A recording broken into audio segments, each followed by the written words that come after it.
very privileged to have Shri Suresh Prabhu with us, Union Minister for Commerce and Industry. He's left the South Korean premier and we'll have to go back to him. And so he's just been very kind. Suresh needs no real introduction to all of us. We watched his career as he has gone from industry, then to power, then to railways, and now to commerce and industry. And in each of those positions, he has brought not only great political backing and experience, but has also brought always a sense of inquiry and always a sense of openness about being able to look at the evidence that people produce.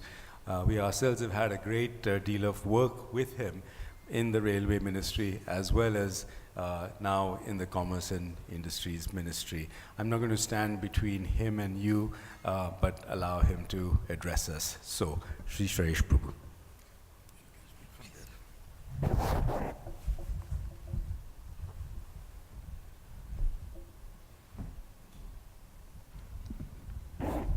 Good morning, friends.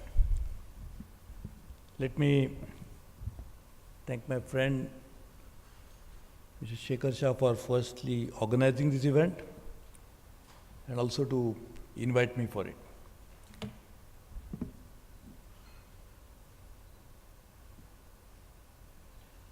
The real challenge now before the world is how to steer the global economy to higher growth in the context of so many challenges we are facing. Some are fundamental in nature, some are because of certain intervention by some countries. But overall, it's a challenging situation. And therefore, in that context, the national economies will have to progress, factoring into this kind of new issues that are emerging. And therefore, the role of policy will be very fundamental. The policy, and obviously its practice, will drive the growth or will not be able to take it to your true potential if the policy is not right or it is not implemented in the right manner. So you are dealing with the first part, and I have to deal with both the parts. I have to make policy as well as implement it. But I'm sure policy making should not be the sole domain of the government itself. We should try to get as much inputs as possible from all the stakeholders, and particularly the organizations like NCAER and others who can think about issues in a very dispassionate manner and then therefore offer a correct policy advice. Policies, if not framed properly, then even if you implement it in toto, will obviously get a disastrous results. So the first and fundamental issue is how to frame policy. And I think we in the government are always looking for ideas so that we frame a policy around those ideas. I have a huge experience of dealing with this because this is my 10th cabinet position. And therefore, I don't know how many policies I must have framed and how many I have implemented. But just to give an example of one important policy which is related to the power sector. If you had held this policy forum somewhere in year 2002, 2001, everybody would say that India's biggest problem is power sector. You had huge power shortages. Peak level shortage was probably even 16-17%. There were large leakages. The transmission and distribution losses, which I used to call as theft and dacoity losses, were very high, T&D losses. State electricity boards, which we are nationalized in 1998, entire power sector by creating vertical integrated entities, were in doldrums, losing money. The share of private sector was less than 2%, even 1.5% in a generation. And in that context, everybody was saying, and everybody was offering ideas. You should do this, do that. And of course, there's a good thing about the world is there may be shortage of resources, but idea has never been a short on resources. Ideas are available. People keep giving ideas. And then the problem with the idea is that the next time you meet the person, he said, see, I told you, but you have not done anything. Because luckily, the creator of idea is not responsible for implementing the ideas. So he has a great liberty and a great advantage of not seeing it through. In that context, we consulted large number of people.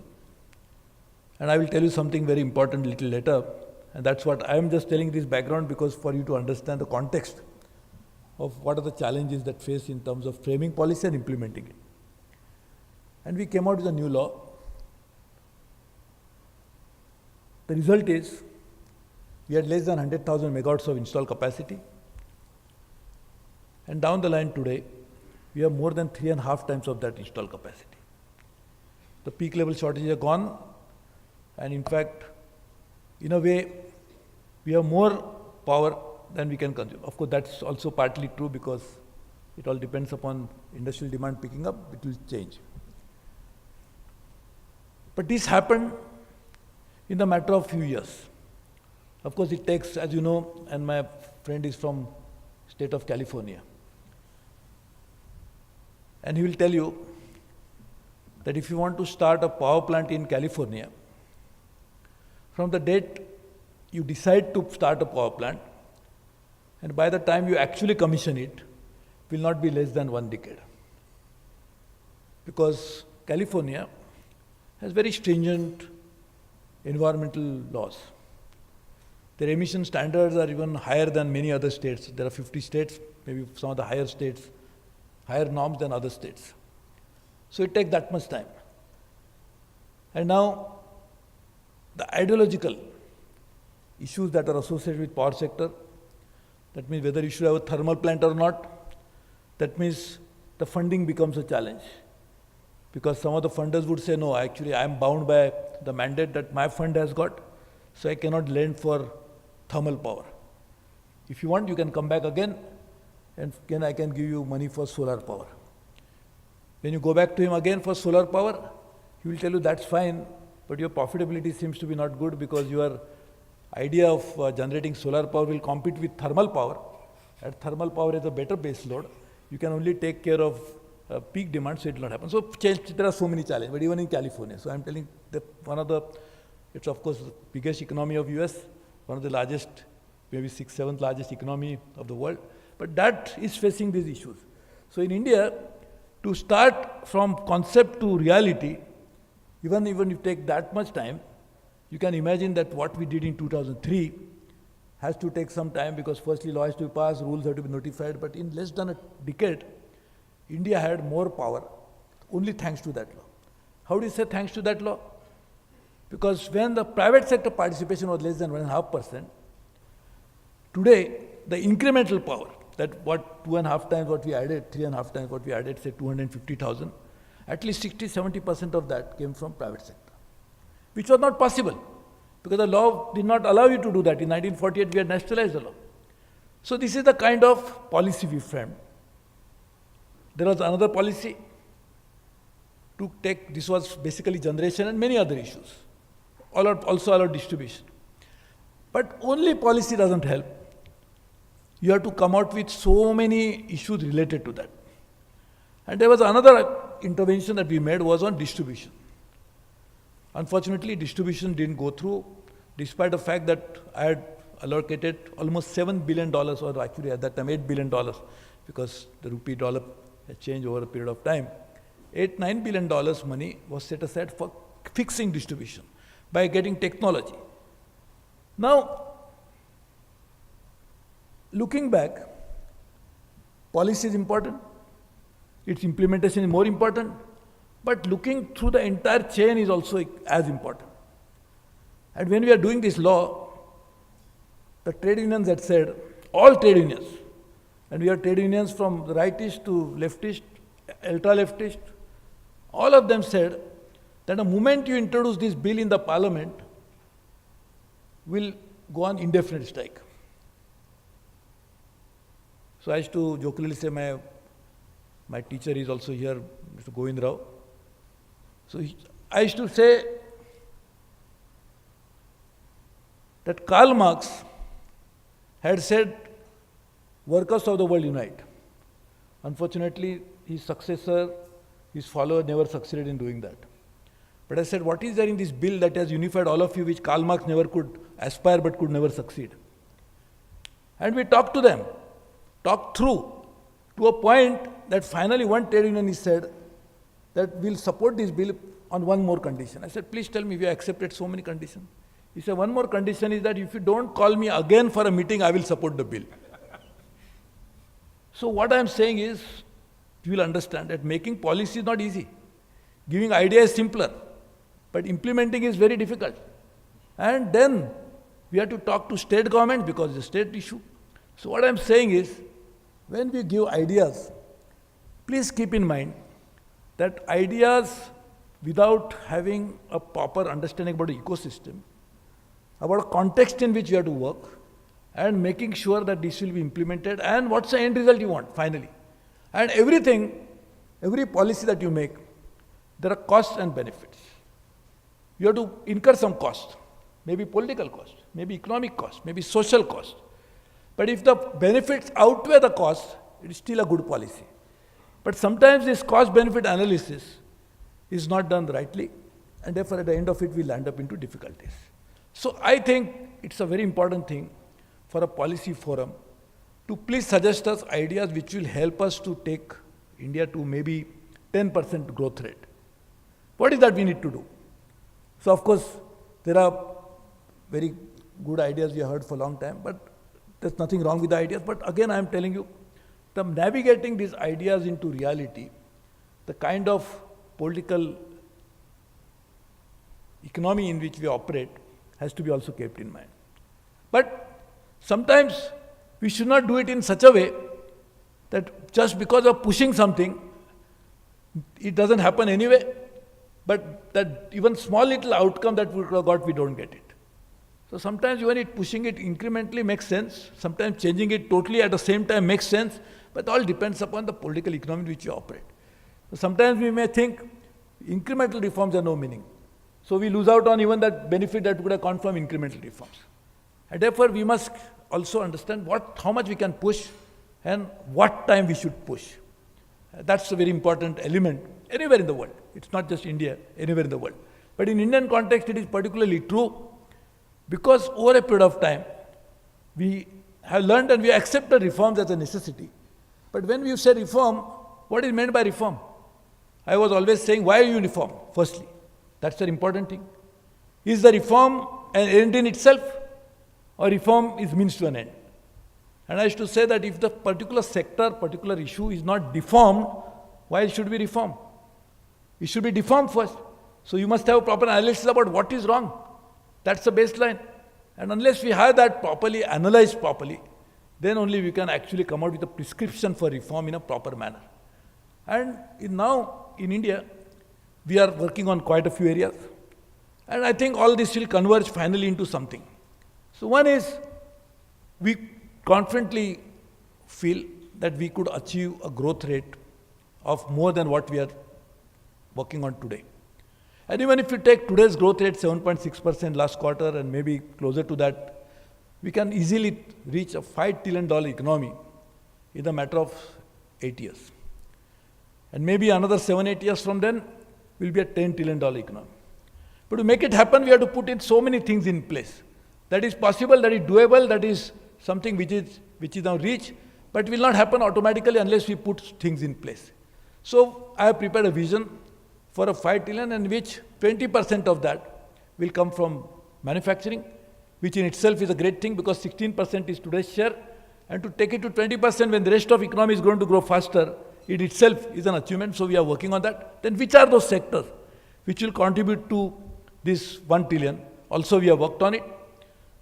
60%, because manufacturing will grow, so therefore there is bound to be little decline in services, which is currently almost 2/3, maybe 60% of economy, say $3 trillion. And in that, 12 champion sectors we already identified, which will actually make that 60% of the GDP $5 trillion, that is $3 trillion possible. We are working with each and every sector properly. Sector themselves have prepared action plan. We are discussing with the states and we are working on it. And obviously, agriculture, we should contribute to maybe close to that, and allied services and other activities. And this is a vision in which we feel that at least 40% should come from foreign trade. Because foreign trade can actually propel the Indian economies. But as I said, and when I'm saying again, I repeat, foreign trade does not include only exports. And exports does not only include merchandise, it also includes services. Otherwise, people will say how you came out with these numbers. So, foreign trade is an important driver for growth, for domestic economy, as well as obviously we'll get an incremental output which can be sold outside and definitely get the benefits out of it. So services export in an incremental way is going to be more than the merchandise export. Already the trends are visible, but you will see more of that as you go along. And for that, of course, our strategy is to integrate with the world. First, therefore, we want to promote multilateralism, and we are very strong votary of making sure that the WTO becomes relevant, efficient, and stronger. And we are working on it. We had a mini-ministerial meeting here with 53 countries participating, just after a disastrous outcome or no outcome at Buenos Aires. And since then, we have been very aggressively pursuing it. We are working with quite a few countries to come out with an agenda which will be acceptable to more or less all the countries, to make sure that WTO becomes relevant and center of the entire global trade, and therefore we are working. Also, we are working with bilateral negotiations, and therefore we are working with EU, we are working with Africa, we are working with Latin America and many other geographies to ensure that we work on that. Already we have got agreements with ASEAN, we already got with Korea, Japan, and maybe now RCEP is something which is already being discussed. RCEP will be one of the largest trading bloc in the world if it happens and when it happens. But it's something which we are all working together and bilaterally. At the same time, we are also pushing our relationship, this is plurilaterally, but working relationship with bilateral countries, and we are also working on that. So exports of service and merchandise both will drive the growth also in a significant way. But for that, as I said, what is important is the disturbing trends in the global trade have to be properly dealt with. And therefore, I think all the countries in the world are going to suffer if the world trade is not progressing the way it has progressed. Because as we have seen, that all countries, in some factor or the other, have benefited from global trade. Some have obviously benefited most, like China, but some others have also benefited, obviously. And now, probably those who did not benefit as much, it is their turn to benefit. And at that time, there are question marks, which is really a sad commentary on some of the countries which are trying to do it. But we'll definitely push this and make sure that world trade becomes participatory, transparent, and also something which all countries can enjoy the benefit of that. So India is not just for pushing for itself, our own cause, but also the cause of the world trade to benefit all the countries. I think in that context, again, the policy will play a key role. How to make the global trade policy which will be acceptable to the world. So while we need to focus, and rightly you are India Policy Forum, but as we have seen that what we will prescribe as a solution for India on the global trade, in a way will be applicable to the rest of the world also, because we are so integrated. So therefore, something like this will also be very useful. So I really thank you for finding time to participate in this program. I had to go and, I just came out of our Korean president is here. So I had to participate in the program with him. But I was very keen to come because firstly, Dr. Shekhar Shah is my very good friend, and all of you, the brilliant minds who are here, would probably help us to find out a way of dealing with domestic issues, issues related to global issues, and many part of that. But policy is a very key element of starting any intervention for changing any part. Subsequently, obviously, if you don't have policy, what will you implement? If you have wrong policy, of course, as I said, but having a policy is very important. And policy and its implementation finally, so will be very useful. So you are a policy maker, policy idea people. I am supposed to be a maker as well as implementer. And I think if we have a proper relationship between two of us, will really be extremely useful for me and my government. So I really wish to please continue with this endeavor of offering your advice. I have got a good fortune of working with quite a few of you who are sitting here, and I can see them, and I offer my best regards and respect to them, and looking forward to working with others in the years to come. Once again, thank you very much for inviting me, and I hope you will continue. One day you will invite me to sit there and also listen to some of the speeches one day. Thank you very much. Thank you, Suresh. It's very kind of you. I know you are out of time. Would you have a minute or so for a question or two? No, you will have to run. Okay. Karthik then. Yeah, on behalf of the IPF, I would just like to thank Honorable Minister for taking the time. And I think just the fact that he had to leave that delegation, it just highlights how different and difficult, like, I mean, you know, these two worlds are. There's the timeline of academic research, which takes many, many years and painful attention to every micro detail of your paper and, you know, referee comments. And there's the world of policy where you're just responding in real time and just simply don't have the, you know, you just have to kind of work with the best you have. And so, and these are very, very different worlds. And I think a lot of structural work is required to kind of make that integration better. And we hope the IPF is one contributor to that, and the goal here is, you know, the attraction for the authors has always been that when you do the work in putting a paper, we try to find a discussant and chair who's directly in that area of policy. And for the policymakers, the hope here is that these papers synthesize what we know in different bodies of work. So thank you once again to the Minister for coming and just encouraging all the work with his presence, and we look forward to continued engagement.